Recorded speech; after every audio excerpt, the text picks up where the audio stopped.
சைனாவா இந்தியாவா? சைனாவா இந்தியாவா? China பார்த்தீங்கன்னா இந்த Olympics 2024ல 91 medal வாங்கி 2வது பொசிஷன்ல இருக்காங்க. ஆனா இந்தியா 6 மெடல் வாங்கி 71வது பொசிஷன்ல இருக்கும். பட் இந்த வீடியோ ஃபுல்லா பாருங்க. இந்தியா எவ்வளவு பரவாயில்ல அப்பாடி அப்படின்னு தோன்ற அளவுக்கு சைனா ஒலிம்பிக் ஃபேக்டரியில் நிறைய விஷயங்கள் நடந்துட்டு இருக்கு.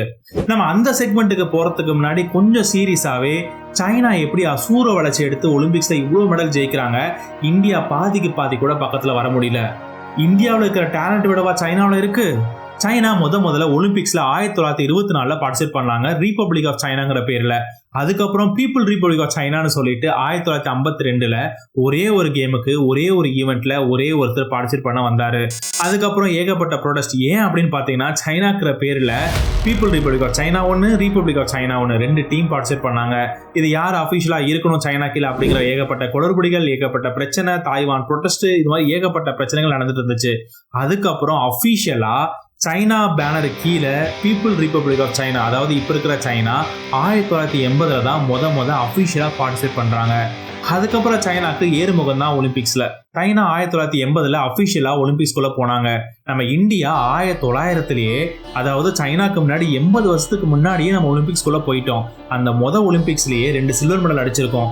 நார்மன் பிரிச்சார்ட்னு சொல்லிட்டு 2 சில்வர் மெடல் அடிச்சாரு. என்னது நார்மன் பிரிச்சார்டா? இவரை பார்த்தா நம்ம இந்தியா நேம் மாதிரி தெரியல. கரெக்ட். அவர் பார்த்தீங்கன்னா பூர்வீகம் பிரிட்டிஷ், ஆனா பிறந்தது கல்கத்தால. நம்ம இந்தியாக்காக ரெப்ரசென்ட் ஆயிருக்காரு. அதுக்கப்புறம் இந்தியா சுதந்திரம் கிடைச்சது 1947ல.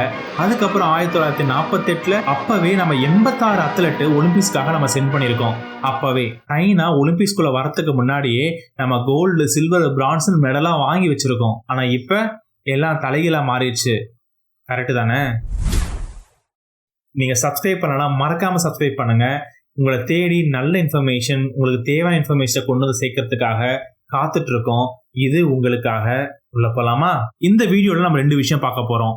சைனாவோட பிளான் என்ன, ஸ்ட்ராட்டஜி என்ன, சீக்ரெட் என்ன, இந்தியாவை நம்ம எங்க விட்டுட்டோம், சைனா பக்கத்துல இந்தியா ஏன் நெருங்க கூட முடியல, பாதிக்கு பாதி கூட வர முடியல மெடல் டேலில.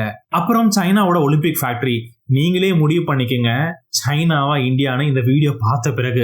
சைனாவோட இந்த 5 பாயிண்ட் ஸ்ட்ராட்டஜி. பாயிண்ட் நம்பர் 1, ஸ்டேட்டோட சப்போர்ட் மற்றும் investment. State support system investment அப்படின்னு சொல்லிட்டு எஸ் அப்படின்னு ஒரு ஸ்ட்ராட்டஜி பில்ட் பண்ணாங்க இந்த ஸ்போர்ட்டை டெவலப் பண்றதுக்கு. இதோட ஃபர்ஸ்ட் ப்ரையாரிட்டியே, டாப் மோஸ்ட் ப்ரையாரிட்டி என்னன்னு பாத்தீங்க அப்படின்னா, இந்த பொலிட்டிக்கல் இன்ஃப்ளூயன்ஸ் இந்த ஸ்போர்ட்ஸ் இருக்கவே கூடாது அப்படின்னு முடிவு பண்ணாங்க. ஒரு வேர்ல்டு அஃபேர்ஸா இருக்கட்டும், எக்கனாமியா இருக்கட்டும், ஸ்போர்ட்ஸா இருக்கட்டும், யூஎஸ் தான் டாப்ல ரொம்ப நாளாவே இருந்தாங்க. இப்ப கூட பாத்தீங்கன்னா ஸ்போர்ட்ஸ்ல ஒலிம்பிக்ஸ்ல அவங்க தான் டாப்ல இருக்காங்க. அப்படி இருக்கிற பட்சத்துல 1952ல சோவியத் யூனியன், அதாவது இப்ப இருக்க ரஷ்யா, யுஎஸ்ஏக்கு மேல நல்லா விளையாண்டு காமிச்சாங்க. அப்போ ஒரு ரிப்போர்ட்டர் கேள்வி, சைனாக்கு ஒரு பெரிய லெசனா இருக்கட்டும், போட்டி போடாம ஒதுங்கிக்கிறத விட்டுட்டு போட்டி போட்டு தோத்து போலாம்ல அப்படின்னு கேட்டிருக்காரு. இந்த விமர்சனத்தை அப்ப சைனா பாசிட்டிவா மாத்திக்கிட்டாங்க. சைனா சோவியத் யூனியனை பார்த்து ஒரு பெரிய இன்ஸ்பிரேஷனா எடுத்துச்சு. எப்படி ஒரு சோசியலிஸ்ட் கண்ட்ரி இந்த வெஸ்டர்ன் கண்ட்ரிஸை அடிச்சு தூக்குச்சு அப்படிங்கிறதுக்கு ஒரு எக்ஸாம்பிளா எடுத்துக்கிட்டு அப்ப ஸ்டார்ட் ஆனதுதான் சைனாவோட ஒலிம்பிக்ஸ் ஜேர்னி. அது மட்டும் இல்ல, சைனாவோட டெய்லி ரொட்டீனே பாத்தீங்கன்னா ஃபிட்டா இருக்கணும், கலெக்டிவா இருக்கணும்னு பாத்தீங்கன்னா ஸ்போர்ட்ஸ் தான் ஈஸியா அச்சீவ் பண்ண முடியும். ஒரு கண்ட்ரியில சோசியலிசமா டெவலப் பண்ணணும், அதுக்கு இந்த ஸ்போர்ட்ஸை பயங்கரமா டெவலப் பண்ணாங்க சைனாவில். அப்படியே சோவியத் யூனியனை பார்த்து அப்படியே காப்பி பண்ணாங்க. ஒரு சென்ட்ரலைஸ்டு மாடல், அதாவது ஒரு கவர்மெண்ட் வந்து சென்ட்ரலைஸ்டு மாடல்ல எல்லா ஸ்போர்ட்ஸ் ப்ரோக்ராமையும் கண்ட்ரோல் பண்ணுச்சு. ஸ்டேட்ஸ்ல ஒரு ஹையரார்கி மாடல்ல அங்கங்க அமைப்புகளை ஆரம்பிச்சு ஒரு டேலண்ட்டை கண்டுபிடிக்க ஆரம்பிச்சாங்க. இன்னொரு பெரிய அஜெண்டா என்னன்னு பாத்தீங்கன்னா, ஸ்போர்ட்ஸ் செலவு யாரு சொல்றாங்க, சைனா பயங்கரமா ஸ்போர்ட்ஸ் இன்வெஸ்ட் பண்ணும். சைனா என்ன சொல்றாங்கன்னு பாத்தீங்கன்னா, ஒரு நல்ல ஸ்போர்ட்ஸ் விளையாடணும்னா, ஸ்போர்ட்ஸ் பயங்கரமா டெவலப் ஆச்சு அப்படின்னா ஒரு கண்ட்ரியோட இமேஜை இன்டர்நேஷனல் ஃபோரம்ல பயங்கரமா மாத்தி வைக்கும் அப்படிங்கறத ரொம்ப ஆழமா நம்பினாங்க. China government general administration sports for சைனான்னு சொல்லிட்டு ஒரு ஆர்கனைசேஷன் டெவலப் பண்றாங்க. அதுக்கு கீழே தான் ஸ்போர்ட்ஸ் பாலிசி செட் பண்றது, நேஷனல் ப்ரோக்ராம் இனிஷியேட் பண்றது, டேலண்ட் ஐடென்டிஃபை பண்றது, ஃபண்டிங் அரேஞ்ச் பண்றது, இந்த மாதிரி ஸ்போர்ட்ஸுக்கு எல்லா தேவைகளுமே அவங்க பார்த்துக்கிட்டாங்க. ஸோ சைனீஸ் கவர்மெண்ட் ஸ்போர்ட்ஸை அவங்களோட நேஷன்ஸ் டாப் ப்ரையாரிட்டியா வச்சிருந்தாங்க. நம்ம இந்தியாவிலே இருக்கு SCAT, sports authority of India. அதுக்கு கீழே தான் sports hostel, event, game, national games, talent find பண்றது, இந்த மாதிரி ஏகப்பட்ட விஷயங்கள் அவங்களோட ரெஸ்பான்சிபிலிட்டி. அதுக்கப்புறம் அதுக்கு கீழே பார்த்தீங்கன்னா நிறைய federations, minister of youth affairs கீழே, ஃபார் எக்ஸாம்பிள் உதாரணத்துக்கு ரெஸ்லர்ஸ் அசோசியேஷன், டென்னிஸ் அசோசியேஷன், இது மாதிரி ஏகப்பட்ட அசோசியேஷன் பில்ட் ஆச்சு. அதுக்கு கீழே பிரைவேட் கிளப்ஸ், அதுக்கப்புறம் பிரைவேட் ஆர்கனைசேஷன்ஸ், இது மாதிரி ஏகப்பட்ட லேயர்ஸ் வர ஆரம்பிச்சது நம்ம இந்தியாவில். அதுல நிறைய programmes, target Olympic podium scheme, அதாவது ஒரு நல்லா விளையாடுறவங்களுக்கு மட்டும் ஆப்பர்ச்சுனிட்டி ஏகப்பட்டதை கொடுத்து அவங்களுக்கு டெவலப்மெண்ட் ஸ்கில்ஸை கொடுத்து ஒலிம்பிக்ஸ்ல ஜெயிக்க வைக்கிறதுக்கான ஒரு ப்ரோக்ராம். அதுக்கப்புறம் கேலோ ப்ரோக்ராம், இந்த மாதிரி ஏகப்பட்ட ப்ரோக்ராம்ஸும் இந்தியாவில் வந்தது. சைனாவில் ஒன் சென்ட்ரலைஸ்ட் ஹைரார்கி மாடலை பில்ட் பண்ணியிருக்காங்க. நம்ம ஊர்ல ஏகப்பட்ட அத்தாரிட்டிஸ். இதுதான் difference. Next point, talent identification and development. இங்க தான் அந்த ஒலிம்பிக் ஃபேக்டரி வருது. சைனாவில் 3000 ஸ்போர்ட்ஸ் ஸ்கூல் இருக்கு. கிட்டத்தட்ட 4 லட்சம் பேருக்கு மேல அங்க படிச்சுட்டு வந்துட்டு இருக்காங்க ஸ்போர்ட்ஸ் ஸ்கூல்ல. இந்த ஸ்போர்ட்ஸ் ஸ்கூல் கவர்மெண்ட் ஏஜென்சிஸ் பக்கத்துல இருக்கிற ஸ்கூலுக்குலாம் போவாங்க, வில்லேஜுக்கு போவாங்க, அங்க இருக்க டேலண்ட்டை கண்டுபிடிச்சு கூட்டிட்டு வருவாங்க. இப்ப நம்ம இந்தியாவில் பிவி சிந்துவா இருக்கட்டும், நிராஜ் சோப்ராவா இருக்கட்டும், அவங்கலாம் பாத்தீங்கன்னா நல்ல விளையாண்டு நல்லா டெவலப் ஆனதுக்கு அப்புறம் தான் அதுக்கப்புறம் எக்ஸ்ட்ரா ஃபண்டிங் கொடுத்து அவங்க நிறைய ப்ரோக்ராம் கொடுத்து என்கரேஜ் பண்ணுவாங்க. ஆனா இங்க 11-13 வயசு இல்ல 6 வயசுல இருந்து ஒரு குழந்தைய கண்டுபிடிச்சு அப்ப இருந்தே ட்ரைனிங் கொடுக்குறாங்க ஒலிம்பிக்காக. 6 வயசுலேயே கண்டுபிடிச்சு ஒலிம்பிக்காக ட்ரைனிங் கொடுக்குறாங்க. அங்க ரிவ்யூ பண்ண போகும்போது டாக்டரையும் கூட்டிட்டு வருவாங்க. அவங்க க்ரோத் பேட்டர்ன் எப்படி இருக்கு, பிசிக் எப்படி இருக்கு, மென்டலி எப்படி அப்சர்வ் பண்றாங்க, அவங்களுக்கு அப்சர்வேஷன் ஸ்கில்ஸ் எப்படி இருக்கு, போன் வளருமா வளராதா, போனோட க்ரோத் எப்படி இருக்கும், அவங்களோட ஸ்டாமினா எப்படி இருக்கு, இது எல்லாமே சின்ன வயசுலேயே அப்சர்வ் பண்ணி சம்டைம்ஸ் எக்ஸ்ரே கூட எடுத்து போன் டென்சிட்டியும் செக் பண்ணி அதுக்கப்புறம் ரிவ்யூ பண்ணி கூட்டு வருவாங்க. அந்த குழந்தைங்களுக்கு என்னன்னே தெரியாது, என்ன விளையாட போறோம், ஒலிம்பிக்னா என்ன, எதுவுமே தெரியாது. உன்னோட போன் ஸ்ட்ராங்கா இருக்கா, உன்னோட ஹைட் கரெக்டா இருக்கா, உனக்கு க்ரோத் பேட்டர்ன் நல்லா இருக்கா, ஜெனட்டிக்லயும் உனக்கு நல்லா இருக்கா, எல்லாமே வந்தது அப்படின்னா ரிவ்யூ பண்ணி செலக்ட் பண்ணி ஒலிம்பிக் ஸ்கூலுக்கு போட் பண்ணிடுவாங்க. நம்ம ஊர்ல ஒருத்தருக்கு டேலண்ட் இருந்ததுன்னா முதல்ல அவங்க விளையாடணும், விளையாண்டு தன்னை ப்ரூவ் பண்ணிக்கணும், அதுக்கப்புறம் மீடியா அவங்கள பத்தி பேசணும், செலக்டர்ஸ் அவங்க பக்கம் பார்க்கணும், அதுக்கப்புறம் தான் அவங்கள செலக்ட் பண்ணி ப்ராசஸ் பண்ணி அவங்களை என்கரேஜ் பண்ணி டெவலப் பண்ணி ஒலிம்பிக்ஸ் கூட்டு போவாங்க. ஆனா சைனாவில் என்ன கேம்னே தெரியாது, நீ நல்லா விளையாடுவானே தெரியாது, உனக்கு அந்த உண்டான மெட்டீரியல் இருக்கா, உனக்கு அதை செலக்ட் பண்ணி அள்ளி தூக்கி போட்டு போயிடுவாங்க ஒலிம்பிக் ஸ்கூலுக்கு. Point 3, training and development. இது கொஞ்சம் கொடுமையான விஷயம் தான் நம்ம பார்வைக்கு. அந்த குழந்தைங்களை கூட்டிட்டு வந்துருவாங்க, ஒரு ரெசிடென்சியல் ஸ்கூல்ல போட்டுருவாங்க. அதாவது அங்கேயே தங்கி குழந்தைங்க 6 வயசு குழந்தைங்க அங்கேயே ஹாஸ்டல்ல தங்கி ஸ்போர்ட்ஸ் ஆக்டிவிட்டிஸ்ல இன்வால்வ் பண்ண வைப்பாங்க. நம்ம பார்வைக்கு அது கொடுமையா இருக்கும். ஆனா அவங்க அதை ஈஸியா அக்செப்ட் பண்ணிட்டு தான் போறாங்க. அந்த குழந்தைங்களுக்கு என்ன கேம்னு தெரியாது, ஒலிம்பிக் மெடல் என்னன்னு தெரியாது, ஒலிம்பிக்ஸ்னால என்னன்னு தெரியாது. கொஞ்ச நாளைக்கு ஜெனரல் ட்ரைனிங் தான் கொடுப்பாங்க. உதாரணத்துக்கு ஒரு பொண்ணு ஸ்விம்மிங்ல செலக்ட் ஆயிருக்கு அப்படின்னா ஒரு 1000 தடவை 1,00,000 தடவை குதிச்சுமே வெறும் பிராக்டிஸ் பண்ணணும். அந்த பேசிக்ஸை ரொம்ப ஆழமா டீட்டெயிலா கற்றுக் கொடுப்பாங்க சைனாவோட அந்த ஸ்போர்ட்ஸ் ஸ்கூல்ல. அதுக்கப்புறம் தான் லெவல் 2, லெவல் 3, லெவல் 4, லெவல் 5 எல்லாமே. மறுபடியும் கொஞ்ச நாள் கழிச்சு அதை மெஷர் பண்ணி இவனுக்கு ஜம்பிங் வருது, இவனுக்கு ஸ்விம்மிங் வருது, இவனுக்கு ஃபுட்பால் நல்லா இருக்கு, ஹை ஜம்ப் பண்ணுவான், இந்த மாதிரிலாம் அனலைஸ் பண்ணுவாங்க. ஒருத்தருக்கு எக்ஸப்ஷனல் ஃபிளெக்சிபிலிட்டி இருக்கா, பேலன்ஸ் இருக்கா, அவனை ஜிம்னாஸ்டிக்ல போடுங்க, டைவிங் கேம்ப்ல போடுங்க. ஒருத்தன் டாலா இருக்கானா வாலிபால் பாஸ்கெட் பால்ல போடுங்க. குயிக் ரிஃப்ளெக்ஸ் இருக்கா அவனை பிங் பாங்ல போடுங்க.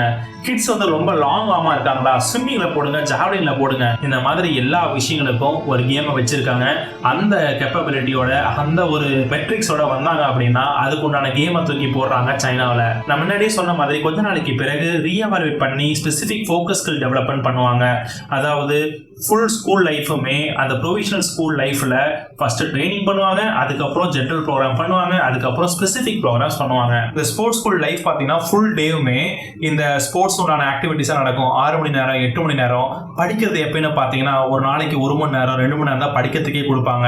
இந்த மாதிரி ஃபுல்லாக வெறும் ஸ்போர்ட்ஸ் மட்டும்தான். அங்கே ஹாஸ்டல் தானே, ரெசிடென்ஷியல் ஹாஸ்டல் தானே, பெட்டெல்லாம் நாத்தடிக்கும், அங்கே ஒழுங்காக அந்த வேர்வை இதெல்லாம் க்ளீன் பண்ண மாட்டாங்க. ஏகப்பட்ட பிரச்சனைகள் காம்ப்ளிகேஷன் ஒரு காலத்துல வந்துட்டு இருந்துச்சு. அதே இன்னொரு பக்கம் ஒரு சில ஸ்போர்ட்ஸ் ஸ்கூல் பார்த்தீங்கன்னா ரொம்ப எலைட்டா, ரொம்ப நீட்டாவே, ரொம்ப ஹைஃபைடா, ரொம்ப பயங்கரமான ட்ரைனிங் சென்டரோட வச்சிருப்பாங்க. இது ஒரு பக்கம், இன்னொரு பக்கம் வேற மாதிரி. நம்ம இந்தியாவில் அந்த படிக்கிறதுக்கு டைம் ரொம்ப அதிகமாக கொடுத்து இந்த பிடி பீரியட் ஒரு பீரியட் தான் இருக்கும், அதுவும் யார் வேணாலும் எப்போ வேணாலும் எடுத்துக்கலாம் அப்படின்னு மனப்போக்கும் இருந்துச்சு. சைனாவில் 3000 ஸ்போர்ட்ஸ் ஸ்கூல் இருக்கு, இந்தியாவில் 100 - 150 ஸ்போர்ட்ஸ் ஸ்கூல்ஸ் மட்டும் தான் இருக்கு. சைனாவில் ஒரு ஆய்வில் என்ன சொல்லியிருக்காங்கன்னு பார்த்தீங்கன்னா ஒரு 8 ஸ்போர்ட்ஸ் ஸ்கூல் இருக்குன்னா ஒரு ஸ்போர்ட்ஸ் ஸ்கூல்ல ஒருத்தர் மட்டும்தான் அடுத்த லெவலுக்கு முன்னேறாங்க. அதுக்கப்புறம் பார்த்தீங்கன்னா state games, national games, Olympic games, இந்த மாதிரி பார்த்தீங்கன்னா 900 பேர் இருக்காங்கன்னா அதில் ஒருத்தர் மட்டும்தான் ஒலிம்பிக்கு உள்ள வர முடியுது. மீதி 899 பேரு அவனோட லைஃப். அது மட்டும் இல்லாம சைனாவில் பார்த்தீங்கன்னா ஒரு sports science, proper nutrition, psychology கற்றுக் கொடுப்பாங்க. இந்த மாதிரி ஏகப்பட்ட டெக்னிக்ஸும் நல்லாவே சொல்லி தராங்க. Point 4, cultural importance. எப்படியாவது மக்களுக்குள்ள கல்ச்சராகவே ஒலிம்பிக்ஸை கொண்டு வரணும்னு சொல்லிட்டு எப்படியாவது பாடுபட்டு இந்த ஒலிம்பிக் கேமை நம்ம ஊர்ல நடத்தணும்னு நினைச்சாங்க. அந்த மாதிரி தான் பெய்ஜிங்ல 2008 சம்மர் கேமு, 2022 இந்த வின்டர் கேம் நடத்தினாங்க. அப்போ பார்த்தீங்கன்னா இந்த வின்டர் டைமில் பார்த்தீங்கன்னா இந்த 2022 அப்போ தான் ஒரு கோவிட் எரா. அந்த டைமில் உலகமே நிறைய பேர் எதிர்ப்பு கொடுத்தாலுமே அதை எப்படியாச்சும் நடத்தி காமிச்சாங்க சைனா. இந்த மாதிரி எப்படியாச்சும் பாடுபட்டு கஷ்டப்பட்டு இந்த ஒலிம்பிக் கேமை நடத்துறாங்க. பயங்கரமாக இன்ஃப்ராஸ்ட்ரக்சர் டெவலப் பண்ணாங்க. உலகத்துக்கே சைனாவால் இதை பண்ண முடியும்னு காமிச்சாங்க. அது மட்டும் இல்லாமல் ஊர் பல இடத்துல செலிப்ரேட் பண்ணாங்க. இதை பார்த்து நிறைய பேர் இன்ஸ்பயர் ஆகி இப்போ அது ஒரு கல்ச்சராகவே ஒலிம்பிக்ஸ் போகணும் அப்படிங்கிற ஒரு கெப்பாசிட்டியை, ஒரு மைண்ட் செட்டை உருவாக்குனாங்க சைனா. இப்படி ஒவ்வொரு ஸ்டெப்புமே பார்த்து சைனா ஒலிம்பிக்ஸை பண்ணிட்டு தான் இருக்கு. அந்த சம்மர் கேம்ஸ் சொன்ன 2008 அப்போ மட்டும் பார்த்தீங்கன்னா 3,48,600 கோடி ரூபாய் இதுக்காக ஸ்பெண்ட் பண்ணாங்க. நம்ம இந்தியாவில் கவர்மெண்ட் பட்ஜெட்ல 2,500 கோடி ஒதுக்கியிருக்காங்க ஸ்போர்ட்ஸ் கெப்பாசிட்டிக்கு. அது பல ஆர்கனைசேஷன், நான் சொன்ன மாதிரி ஃபெடரேஷன், அதுக்கப்புறம் நிறைய யூனிட், சப் யூனிட்ஸ், இது மாதிரி ஏகப்பட்ட விஷயங்களுக்கு அந்த ப்ரோக்ராம் காசு பிரிஞ்சிடும். கடைசி பாயிண்ட், ஃபோக்கஸ் ஃபோக்கஸ் ஃபோக்கஸ். சைனாவோட ஒரு பெரிய ஸ்ட்ராட்டஜினே சொல்லலாம்.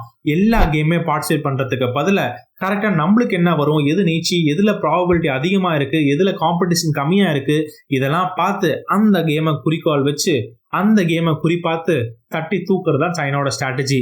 இதுவுமே சோவியத் யூனியன்ல, அதாவது ரஷ்யாட்ட தான் கத்துக்கிட்டாங்க இந்த ஸ்ட்ராட்டஜியை. இவ்வளவு நேரம் சைனாவை ஃபுல் பாசிட்டிவா பார்த்தோம். இப்ப கொஞ்சம் அதர் சைட் பார்ப்போம். சைனாவில் அந்த காலத்துல இருந்தே ஸ்போர்ட்ஸுக்கு நிறைய டெவலப்மெண்ட் பண்ணாங்க.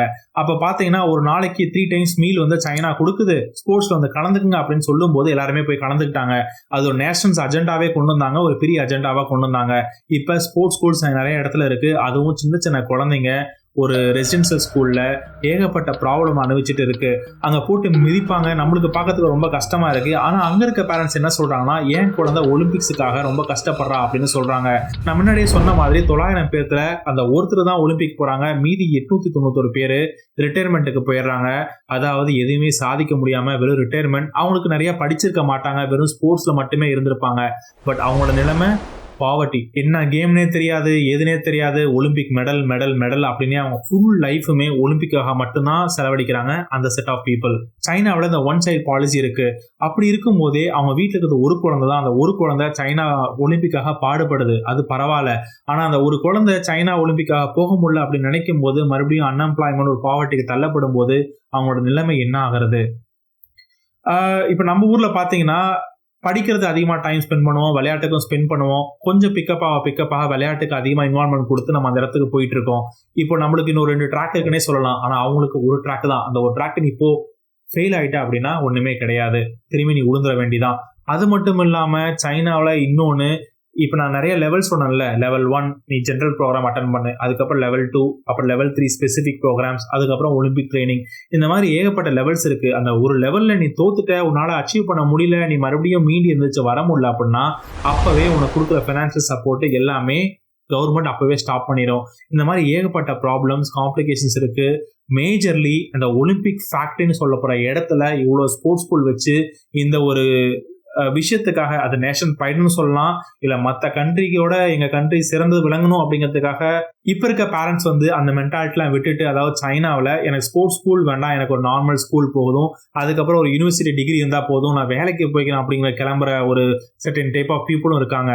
இப்ப சொல்லுங்க, இப்ப நம்ம இந்தியாவில் நம்ம படிப்பும் வச்சுக்கிட்டு ஸ்போர்ட்ஸும் வச்சுக்கிட்டு நம்ம போற பாதையில போயிட்டு ஒரு இடத்துல நிம்மதியா போயிட்டு இருக்கோம், அது ஓகேவா? ஒரு பேஷனை நோக்கி போயிட்டு இருக்கோன்னே சொல்லலாம், இது ஓகேவா? இல்ல சைனாவில் ஒரு 6 வயசுல இருந்து அதை செலக்ட் ஆகி ரெகுலர் ட்ரைனிங் கொடுத்துட்டு அங்கேயே இருந்து பேரண்ட்ஸ் விட்டு பிரிஞ்சு இருந்து ஸ்போர்ட்ஸ் மட்டும் ஃபோக்கஸ் பண்ணி அந்த ஒலிம்பிக் மெடலை வாங்குறது, அது சரியா? இப்ப எது சரின்னு நீங்க சொல்லுங்க, கமெண்ட்ஸ்ல மறக்காம சொல்லுங்க. இப்ப சொல்லுங்க, இந்தியாவா சைனாவா? உங்களோட ஓட்டு யாருக்கு? நீங்க மறக்காம கமெண்ட்ஸ்ல சொல்லுங்க. உங்களுக்காக நிறைய விஷயங்களை இந்த மாதிரி கொண்டு வர நாங்கள் காத்துட்டு இருக்கோம். மறக்காம உங்களுக்காக சேனலை சப்ஸ்கிரைப் பண்ணுங்க. இது உங்களுக்காக. நன்றி, வணக்கம், பாய்.